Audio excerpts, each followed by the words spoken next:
of the heavens and the earth, Lord. The living God, the living God, the Holy One. Say you are, and we give you worship. Say you are. C'est pas parce que tu apprécies bien en fait un plat et que tu le vois en rêve. Non! On est en train de te faire manger quelque chose dans le but de t'initier. Mais la nourriture, quand tu manges dans les rêves là, on a préparé ça. Tout c'est dans ta cuisine qui est dans ta maison. Non! Ça vient d'où? Qui ici va me dire qu'il n'a jamais rêvé qu'on est en train de te faire manger quelque chose? Qui a déjà rêvé une fois? Quand tu mangeais dans le rêve, lève les mains.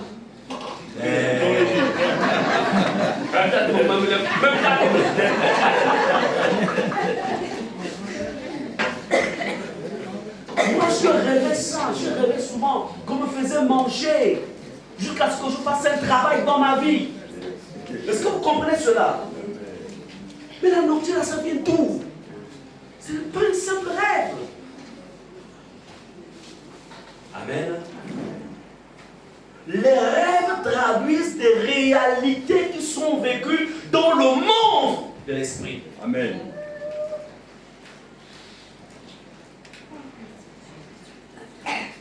Alors c'est dans Josué 1, verset 6 à 7. C'est qu'on doit se fortifier. Josué 1, verset 6 à 7. Je vais lire la parole de Dieu. Ensuite on ira au verset 9. Écoutez ce que dit le Seigneur. Il le dit à Josué, il dit, fortifie-toi et prends courage, car c'est toi qui mettras ce peuple en possession du pays que j'ai juré à leur père de leur donner. Verset 7, fortifie-toi et prends courage. Verset 7 plutôt, fortifie-toi seulement et aie mon courage. En agissant fidèlement selon toute la loi que Moïse, mon serviteur, t'a prescrite. Ne t'en détourne ni à droite ni à gauche, afin de réussir dans tout ce que tu entreprendras. Verset 9. Ne t'ai-je pas donné cet ordre? Fortifie-toi et prends bon courage. Ne t'effraie point et ne t'épouvante point, car l'Éternel ton Dieu est avec toi dans tout ce que tu entreprendras. Ici, l'Éternel dit à Josué, fortifie-toi. La première dimension, c'est-à-dire que tu ne peux pas rentrer dans un combat spirituel, tu ne peux pas annuler les choses qui ont été faites ou qui ont été programmées. Tu ne peux pas le faire sans pourtant que tu ne te sois d'abord fortifié. Fortifie-toi. Aujourd'hui, de plus en plus de chrétiens sont faibles spirituellement. Pourquoi? Parce qu'en fait, ils ne se fortifient pas. Tu as une dimension spirituelle.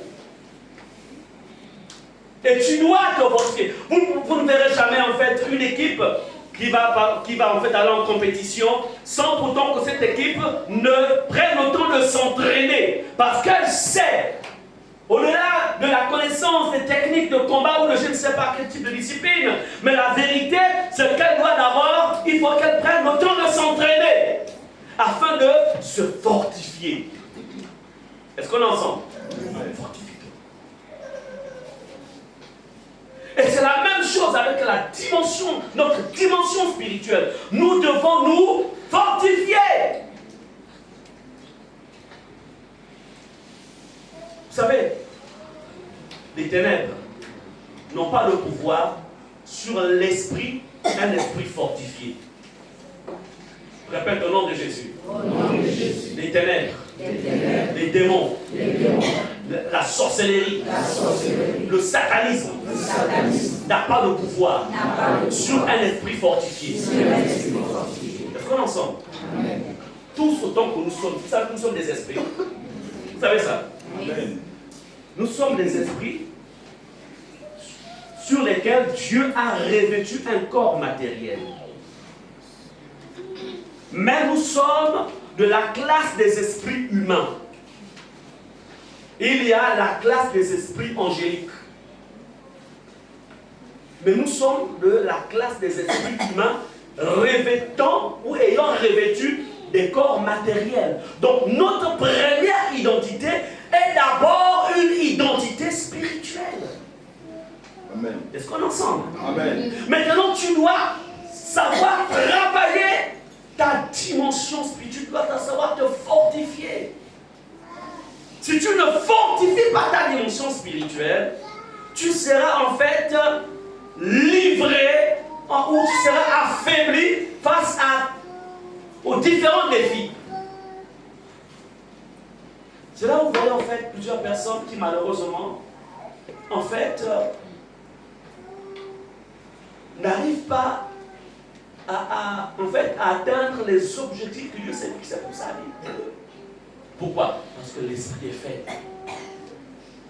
Je peux vous dire une chose, lorsque ton esprit est fort, je passe à dire fortifié spirituellement. Lorsque ton esprit est fort spirituellement et qu'il y a quelqu'un qui t'emmerde, tu sais comment tu vas régler son dossier. Tu n'as même pas besoin de l'amener à la gendarmerie ou de l'amener dans les... Tu n'as pas besoin de ça, tu as ta propre gendarmerie spirituelle. Parce que notre Seigneur Jésus, il est qui? Notre Seigneur Jésus, il est l'Éternel des armées. Est-ce qu'on est ensemble? Amen.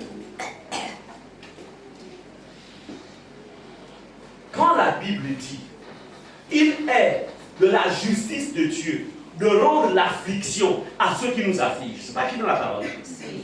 Il est de la justice de Dieu de rendre l'affliction à ceux qui nous affligent. Est-ce qu'il y a un Thomas ici? Quelqu'un qui se prénomme Thomas? Il n'y a pas de Thomas. Hein? Ok. Parce que s'il y a un Thomas ici, je dis Thomas, il va dire, ah, parce que comment tu as cité mon prénom? Donc, imaginons que ton adversaire s'appelle Thomas. Thomas a décidé de pourrir ta vie. Mais lorsque tu as appris à fortifier ton esprit, tu dis Thomas, tu es un être créé, tu es un esprit humain. Il est dans un moment aussi, l'esprit de Christ en moi. Dès que tu prends le dossier de Thomas, tu sais comment le régler. Les hommes ou les femmes bâtis spirituellement règlent leurs problèmes de manière spirituelle. Amen. Est-ce que vous comprenez cela? Amen. Ils ne les règlent pas de manière physique. C'est pourquoi, dans les villages, vous savez, quand vous voyez un vieux là, il est tout croulant, il est là. Il est tout croulant. Ou bien, il n'est peut-être pas vieux, mais il est croulant. Il paraît faible. Il paraît faible. C'est-à-dire que la journée, il paraît faible. Donc toi, tu reviens de Libreville, là, tu... Hé, vieux, faut pas me regarder comme ça. Moi, je reviens de Meng. Il ne te répond pas. Parce qu'il sait qu'il va te visiter entre 24 et 3 heures du matin. Et il va rien te traiter. Lui, sa force n'est pas dans les matchs vus là. Lui, c'est là où il tire sa force. Et il sait comment il va te régler ça. Vous comprenez cela? Maintenant, eux, ils fonctionnent dans la dimension inférieure. Toi, tu es fils du royaume de Dieu. Tu es fils du Dieu vivant, rempli de la puissance qui a ressuscité Christ. Amen. Et quelqu'un, il va te traiter. Mais tu sais comment régler son problème. Mais comme tu ne fortifies pas ton esprit, tu es obligé de recourir aux moyens naturels. Mais le point, c'est que les moyens naturels ont des limites. Parce que les moyens naturels, en fait, sont liés à la dimension du temporel. Et le temporel a un commencement et une fin. Est-ce que vous comprenez cela? Amen. Alors que la dimension spirituelle n'a ni commencement ni fin, parce que ça appartient à la dimension de l'éternité. Est-ce qu'on est ensemble? Amen. Donc, c'est pourquoi Dieu, conscient de la manière dont il avait créé l'homme, il dit à Josué, Moïse est mort, toi, fortifie-toi. Et Dieu te dit, tu es à l'aube de la nouvelle année. Mais cependant, le mois de décembre est un mois assez stratégique dans la dimension spirituelle. Fortifie-toi. Le verset 9 dit, ne t'ai-je pas donné cet ordre? Fortifie-toi. C'est C'est le temps de se fortifier. Parce que tu dois régler les comptes. La marmite dont on m'a parlé là, je vais régler ce problème-là. J'ai toutes les références. On ne fait jamais de guerre sans référence. J'ai toutes les références. Donc je n'ai même pas besoin de 2, 3, 4 personnes pour régler ce problème. J'ai besoin de Jésus dans ma barque. Comme il est dans ma barque, je vais régler ce problème. Toi aussi, tu dois aussi régler le problème qu'il y a dans ta maison, dans ta famille. Amen. Qu'il y a dans ton village. Est-ce qu'on est ensemble? Allons-y dans Luc chapitre 2, verset 39 à 40.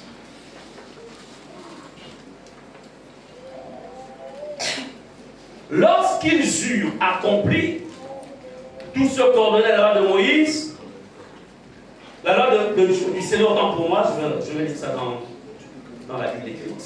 Je vais lire ça dans la Bible numérique. Luc chapitre 2.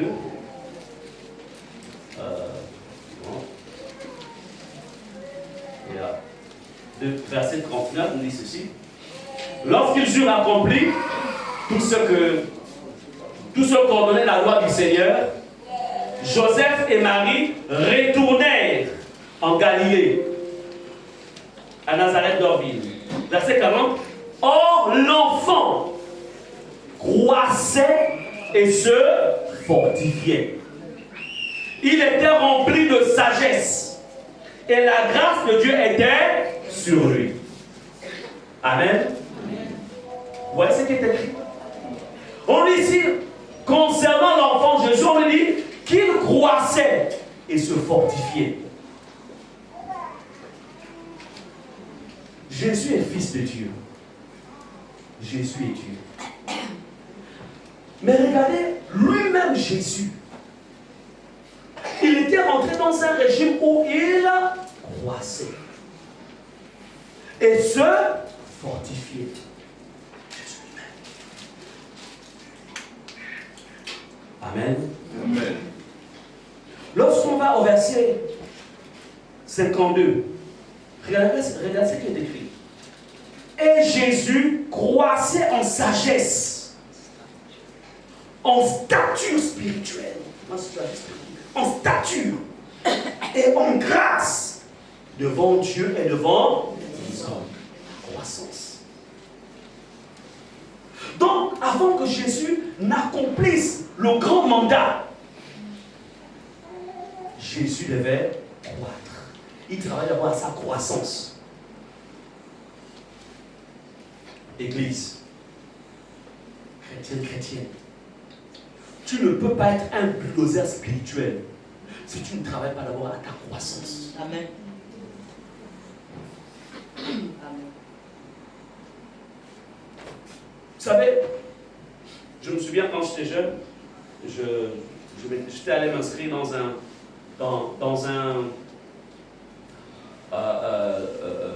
on appelle ça comment?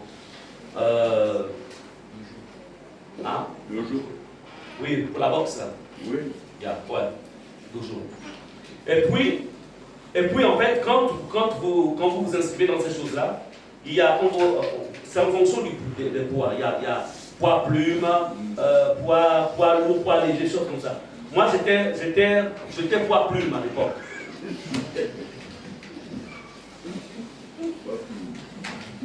Amen. Amen. Donc c'est pour dire que entre poids plume et poids lourd, c'est pas la même chose. Hein? Donc, si en Christ tu es poids plume, tu vas essayer de devenir poids lourd comme Mike Tyson, qui en quelques minutes il terrassait tous ses ennemis. Ah non, tous ses adversaires, il ne faut pas aimer adversaire. Parce qu'on est ensemble. Amen. Et il y a beaucoup de chrétiens poids plume, légers.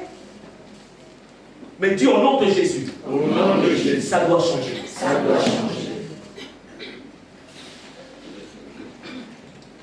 Jésus croissait et se fortifiait.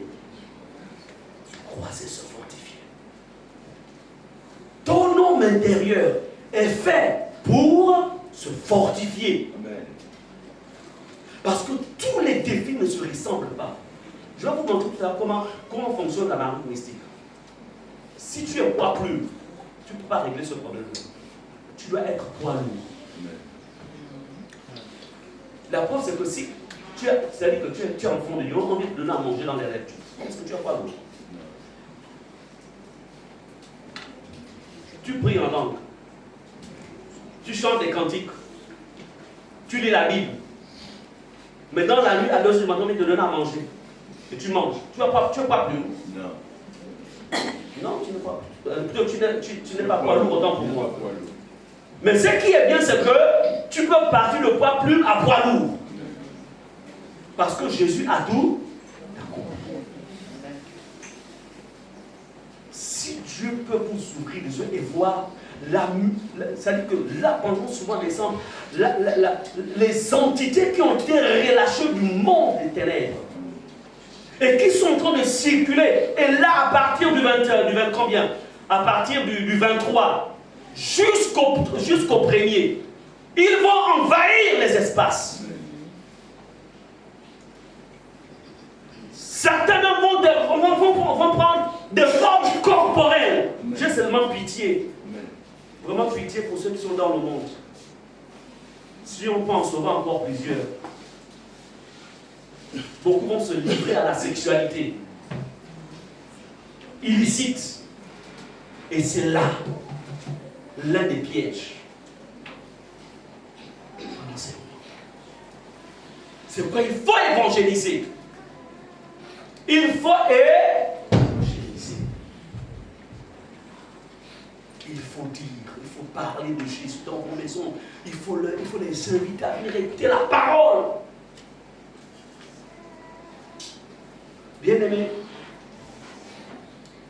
on ne peut pas combattre, on ne peut pas préparer la nouvelle année, on ne peut pas renverser ce qui est mystique, on ne peut pas détruire ces marmites si on ne sait pas fortifier. Allons-y dans Ézéchiel pour comprendre, en fait, encore une fois,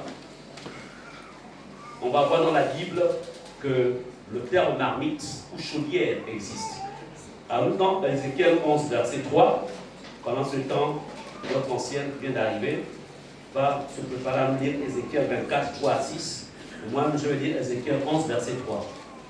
Alors, nous lisons ce qui suit dans Ézéchiel, donc allons-y rapidement. Dans Ézéchiel, chapitre 11, verset chapitre 11, verset 3. Nous lisons donc ce qui suit dans le livre d'Ézéchiel. J'ose croire que tu es déjà à la page. Voilà, verset 3 dit ceci. Ils disent, ce n'est pas le moment. Bâtissons des maisons. La ville est la chaudière et nous sommes la viande. Amen. C'est écrit comme ça dans ta Bible, non? Oui. Ici, la ville, la chaudière ici, c'est un mot synonyme. Ça, c'est un synonyme de marmite. Comment on peut dire? La ville est la marmite. Et nous sommes la viande. Donc la Bible reconnaît qu'il existe des marmites spirituelles. Et comme Satan est un être méchant, il a dans le monde entier, ce n'est pas seulement en Afrique, ni au Gabon, que ces choses existent. La ville est la chaudière, donc la marmite, et nous sommes la viande. La viande qu'on doit mettre dans la marmite. Enfin, eux, plus toi, c'est eux. Parce que toi, on peut te mettre dans la marmite au nom de Jésus. Bon, si tu es sérieux avec Christ aussi. Parce que si tu n'es pas sérieux avec Jésus, ben, c'est le temps d'être sérieux. Parce qu'un chrétien qui n'est pas sérieux avec Christ, on peut te manger. Donc il ne faut pas avoir une foi de rêve. Ah, c'est moi, on ne me mange pas. Non, on ne mange pas. Non, tant que tu es un buveur de vin, tu es un boucheur de femme. Tu es un bagarreur, tu es hypocrite, tu es tout. Mais tu ne peux pas être protégé. Il n'y a que ceux qui vivent avec Christ, qui ont mis leur vie en Christ. On parle ce matin, on parle de se fortifier. Un sorcier, un sataniste peut manger, peut en fait capturer l'âme d'un enfant de Dieu, qui ne vit pas dans la sainteté. Il s'en fout des titres. que tu sois pasteur, que tu sois apôtre, bishop, les titres là, ce seront les affaires des hommes. Les démons n'ont pas besoin de titres. La seule chose qui fait reculer les démons, c'est quand ils voient entre la statue de Christ. Ils disent celui-là. C'est-à-dire que tu peux être dans l'assemblée, tu es au fond là-bas, c'est qu'on te néglige même. Mais les démons te respectent, ils disent, oh là. Amen. Je ne vais pas aller chez celui-là qui chante, mais qui en même temps aussi a une vie cachée. L'autre là, qu'on ne connaît même pas dans l'église, mais qui terrorise le monde des ténèbres, un gongol. Amen. Amen. Donc, ici, on va aller dans Ézéchiel 24, verset 3 à 6. Donc, la seconde, il faut nous lire ce passage. Je lis la parole de Dieu. Propose une parabole à la famille de Rebelle et dis-leur, ainsi parle le Seigneur, l'Éternel. Place la chaudière et verse-y de l'eau. Même à ce chaudière-là, c'est un français trop compliqué. Même à Place la marmite et verse-y de l'eau. Mets-y les morceaux, tous les bons morceaux, la cuisse, l'épaule, remplis-la des meilleurs os. Choisis dans le troupeau et entasse du bois sous la marmite. Fais bouillir à gros bouillon et que les eaux qui sont dedans cuisent aussi. C'est pourquoi ainsi parle le Seigneur, l'Éternel. Malheur à la ville sanguinaire, marmite pleine de rouille, et dont la rouille ne se détache pas. Tire-en les morceaux les uns après les autres, sans recourir au sort. Amen. Amen. Ici, là, c'est l'image de ce qui se passe dans le monde mystique. Mets-y les morceaux. Donc, voilà quelqu'un qu'on a programmé, qu'on doit le bouffer le 31 décembre, dans le monde que vous connaissez là-bas. Et puis on dit qu'il faut prendre tous les bons morceaux, donc cette grosse cuisse-là. Il faut prendre son épaule, tu prends les meilleurs os là, tu prends tout.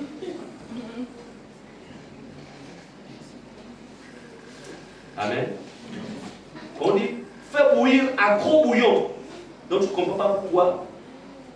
Il est 7 h du matin, mais ton corps, ça gratte, ça gratte, ça gratte, ça gratte. Tu sens vraiment que tu sens la chaleur. Tu mets même le clim, tu descends même jusqu'à 16, rien, la clim ne règle pas le problème. Tu ajoutes 4 ventilateurs, rien, il y a toute la chaleur qui est là. Alors, et que les eaux qui sont dedans cuisent aussi. Voici la stratégie des ténèbres. Et pendant ces temps, il y a ces dispositions maléfiques dans le monde des ténèbres contre les innocents. Je vous ai dit tout à l'heure, aucune famille, il n'y a aucune famille qui n'a pas ces choses-là. Toi, tu es peut-être ignorant, mais ça existe. Tu ne vois peut-être pas, mais ça existe. Dans toute famille, il y a des marmites. C'est pourquoi Dieu a permis que tu acceptes Jésus, que tu rencontres Jésus, que tu te convertisses, pour que tu puisses renverser la tendance. Amen. Que tu deviennes en fait un agent pour pouvoir renverser l'ordre des choses. Donc tu ne t'es pas seulement converti pour toi-même. Tu te convertis pour toute la famille, pour toute la maison, même pour tout le village. Pour tout le village. Oui. Tu es un messager. Tu es un instrument entre les mains du Seigneur. C'est pourquoi il ne faut pas négliger ta spiritualité. Il ne faut pas la négliger. Donc je vous ai démontré tout à l'heure, on a lu le passage dans Ézéchiel 11 et Ézéchiel 24, l'existence des marmites dans le monde spirituel. On va dire des marmites mystiques. Soyons ensemble. On voit comment la part de Dieu nous fait ressortir cela. Maintenant, nous allons rentrer ensemble. Je vais rentrer davantage dans les détails pour que vous compreniez en fait à quoi servent les marmites mystiques qui sont dans les familles. À quoi ça sert? Et je voudrais te dire que si tu ne traites pas ça, ne pense pas que tu vas t'exempter, ça va te réclamer. Il y a des guerres, il y a des situations, il y a des combats qui se passent dans ta vie. mais qui sont liées en fait à la réclamation de ces marmites. Parce que ce sont des entités spirituelles. Ce n'est pas la marmite cocotte minute que tu as acheté qui est de l'autre côté là-bas. Non, c'est une entité spirituelle en fait qui a qu'on appelle marmite mystique. Donc c'est une entité vivante, spirituelle.